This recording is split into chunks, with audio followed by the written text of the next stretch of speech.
Assalamualaikum warahmatullahi wabarakatuh. Halo anak-anak, bagaimana kabarnya? Mudah-mudahan semuanya sehat selalu ya. Baik, kali ini kita akan belajar Bahasa Indonesia tema 6E subtema 2.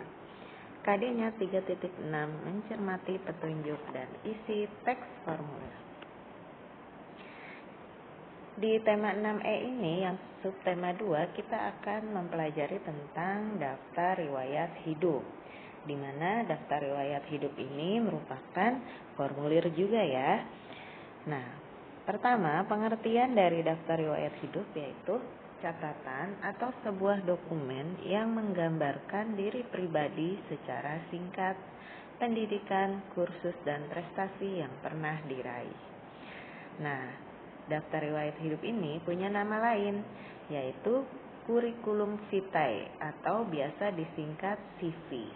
Jadi, kalau para pekerja atau yang mencari pekerjaan membuat daftar riwayat hidup, mereka biasa menyebutnya CV ya, kurikulum vitae.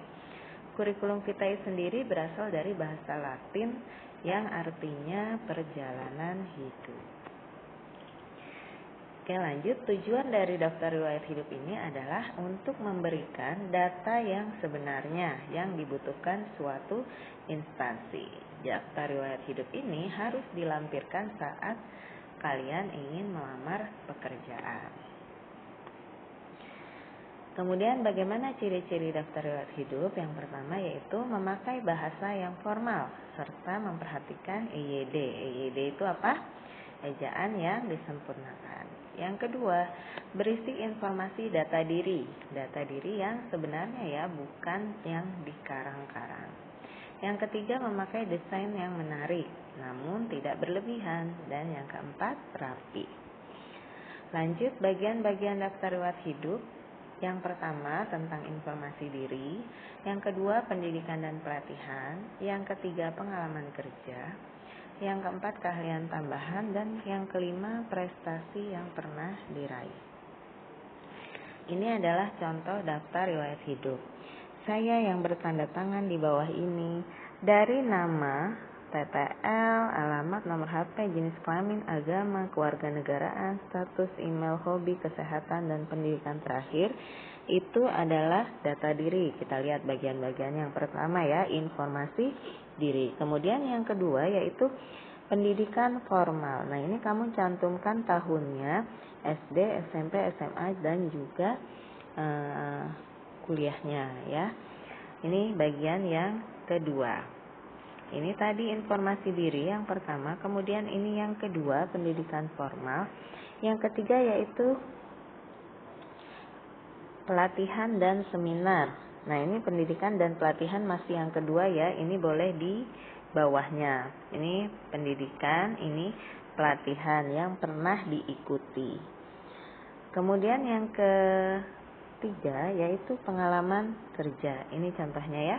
Pengalaman kerja sebagai dokter jaga, dokter praktek, dan dokter pengganti. Kemudian yang keempat, ada keahlian tambahan. Kalian boleh tulis keahlian tambahan kalian. Di sini nggak ada ya keahliannya. Di sini langsung prestasi yang pernah diraih. Nah, ini prestasinya ada Olimpiade Sains, ada karya ilmiah, ada lomba cerdas cermat.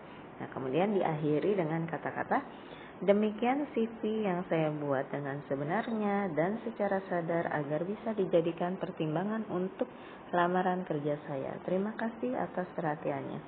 Jangan lupa salam hormat, hormat saya, tanda tangan, kemudian kasih nama.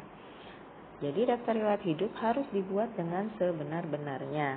Bahkan untuk pendidikan itu harus disertakan nanti ijazah sebagai lampiran. Untuk pelatihan harus disertakan sertifikat. Untuk pengalaman kerja juga harus disertakan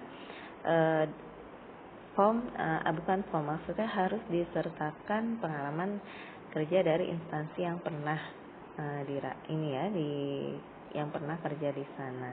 Prestasi juga demikian, harus dilampirkan buktinya, sertifikat dan sebagainya. Baik, demikian saja untuk daftar riwayat hidup.